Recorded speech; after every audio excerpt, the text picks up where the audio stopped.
ایک خاتون اپنی عزت بچاتے ہوئے اپنے 4 سالہ بیٹے کے سامنے قتل ہو گئی۔ ہم اپنی پوری کوشش کے باوجود اس کو انصاف نہ دلا سکے۔ ہر کیس کا موقع پر ڈی ایس پی اور ایس ایس پی نے لازمی دیکھنا ہوتا ہے۔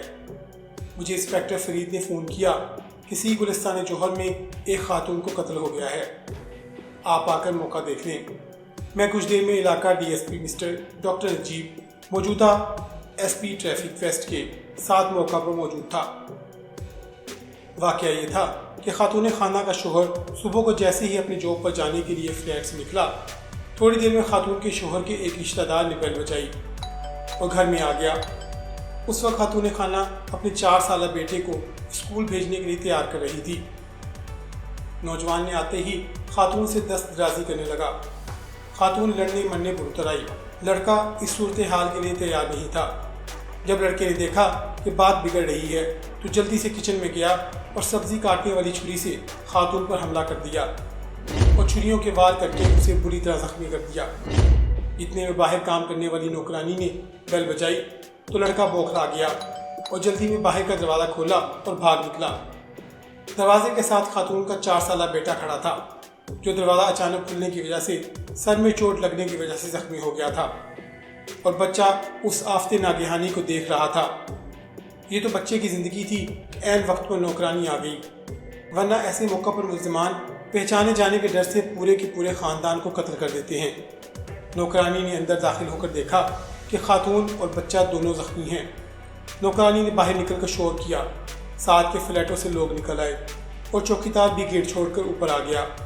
نوکرانی چیختی چلاتی رہی مگر کوئی اپنی کار نکالنے کے لیے تیار نہ ہوا، کیونکہ ایسے موقع پر ہم لوگ اپنی قیمتی کار کی سیٹ کور خون آلود نہیں کرنا چاہتے۔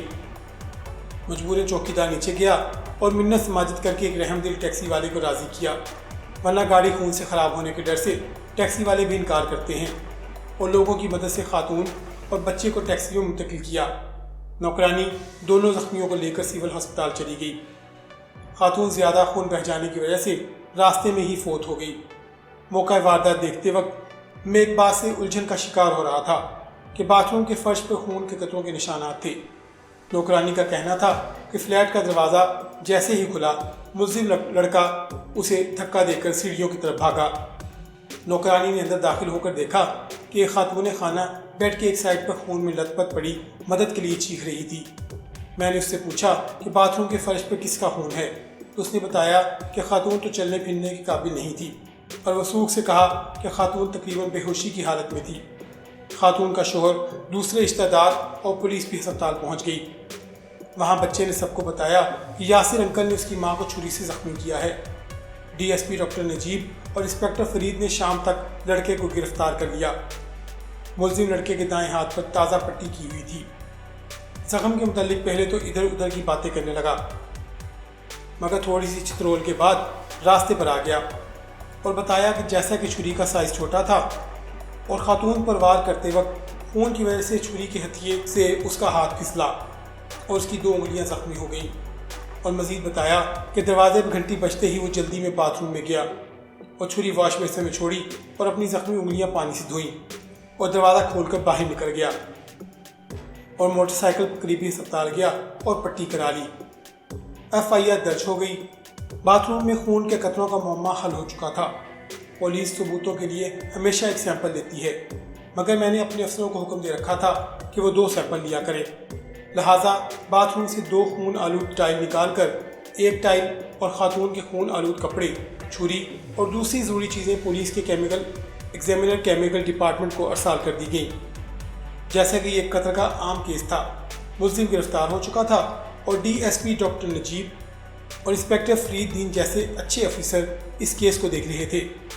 ضروری کارروائی کے بعد کیس کا چالان سیشن کورٹ ایسٹ میں کر دیا گیا اور ضروری ثبوت اور گواہیاں ترتیب دے دی گئیں، اور ملزم کی بچت کے تقریباً سارے دروازے بند کر دیے گئے تھے۔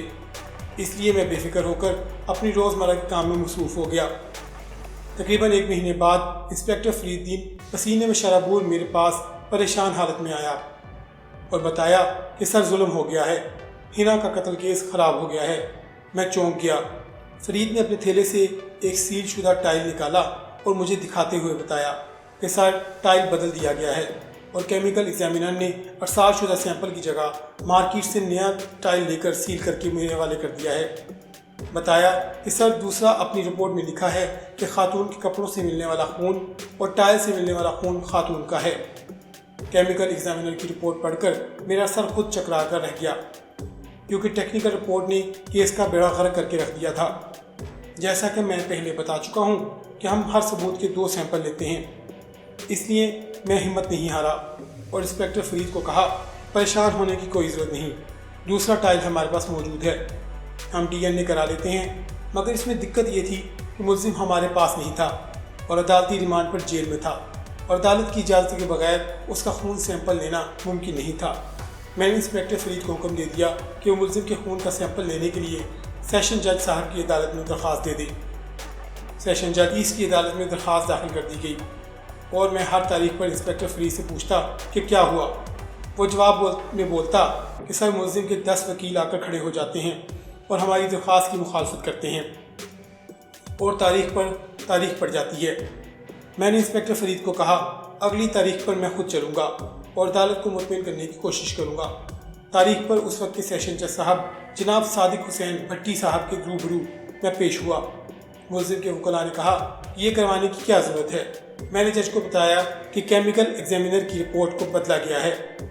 میں نے نیا سیل شدہ ٹائل جج صاحب کو دکھاتے ہوئے کہا کہ ہم نے باتھ روم کے فرش سے سیمنٹ لگا ہوا خون آلود ٹائل ایگزامینیشن کے لیے بھیجا تھا، مگر واپسی میں جال سازی کر کے کیس کے شواہد گم کرنے کے لیے ٹائل بدل دیا گیا۔ ایک خاتون اپنی عزت بچاتے ہوئے اپنے 5 سالہ بچے کے سامنے قتل ہو گئی۔ ہم اس کیس کو لاوارث ان اٹینڈڈ نہیں چھوڑ سکتے۔ میں نے جج صاحب کو باتھ روم سے سیمنٹ لگا ہوا سیل شدہ دوسرا ٹائل اور ٹائل نکالنے کی تصاویر دکھائیں اور بتایا کہ ہم کیمیکل ایگزامینر کی رپورٹ پر اس لیے بھی اعتبار نہیں کر سکتے کہ اس نے مارکیٹ سے نیا ٹائل لے کر سیل کر کے بھیج دیا ہے۔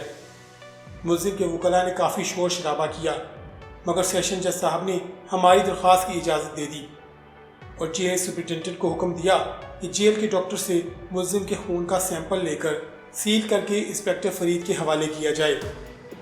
انسپکٹر فرید مجھے گاڑی تک چھوڑنے آیا۔ میں نے اس کو کہا کہ آپ نے یہاں سے کہیں جانا نہیں ہے، جج صاحب کی کورٹ سے آرڈر لے کر آج ہی جیل سے ملزم کے خون کا سیمپل لینا ہے۔ مجھے خدشہ تھا کہ اگر لیٹ ہو گیا تو ملزم کے وکلاء ہائی کورٹ سے سیمپل لینے والے لیٹر کا آپریشن نہ سسپینڈ کروا لیں۔ میں دفتر جانے کی بجائے سیدھا آئی جی جیل خانہ جات کے پاس چلا گیا اور اس کو سارا ماجرا بتا دیا۔ انہوں نے میرے سامنے جیل سپرنٹینڈنٹ کو احکامات دے دیے کہ سیشن جج صاحب کے آرڈر پر آج یہ عمل درآمد کرنا ہے اور جب تک انسپکٹر فرید کورٹ کا آرڈر نہ لائے جیل کے ڈاکٹر کو موجود رکھنا ہے۔ شام کو 5 بجے ڈاکٹر فرید کا فون آیا کہ صاحب میں نے ملزم کو سیل شدہ خون کا سیمپل جیل کے ڈاکٹر سے وصول کر لیا ہے۔ میں نے احتیاطاً پوچھ کے ڈاکٹر سے ملزم یاسر سے خون کا سیمپل آپ کے سامنے لیا ہے۔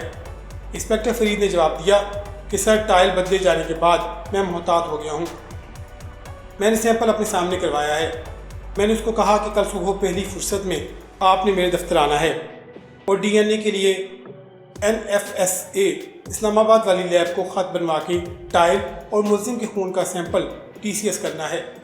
دوسرے دن صبح ہی ٹائل اور خون کا سیمپل NFSA اسلام آباد TCS کر دیا گیا۔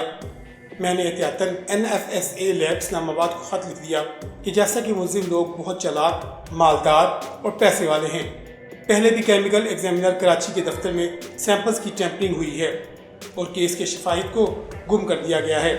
یہ بات آپ کے علم میں رہے اور ملزمان ایسی کوشش دوبارہ بھی کر سکتے ہیں۔ تو ڈیئر ویورز، اس قصے کا پہلا پارٹ آج اختتام پذیر ہوا۔ اگر آپ کو یہ قصہ پسند آیا تو اسے لائک کریں، شیئر کریں اور مجھے کمنٹس میں ضرور بتائیے گا۔ اگلا پارٹ آنے تک کے لیے اپنا اور اپنے پیاروں کا بہت سا خیال رکھیں، اور اگر آپ میرے چینل پر نئے ہیں تو اسے سبسکرائب بھی کر لیں اور ساتھ موجود بیل کے آئیکن کو دبانا نہ بھولیں تاکہ ہمارے آنے والے ہر نئے کسی نوٹیفیکیشن آپ کو بر وقت موصول ہوتی رہے۔ اللہ نگہبان، اللہ نگہبان۔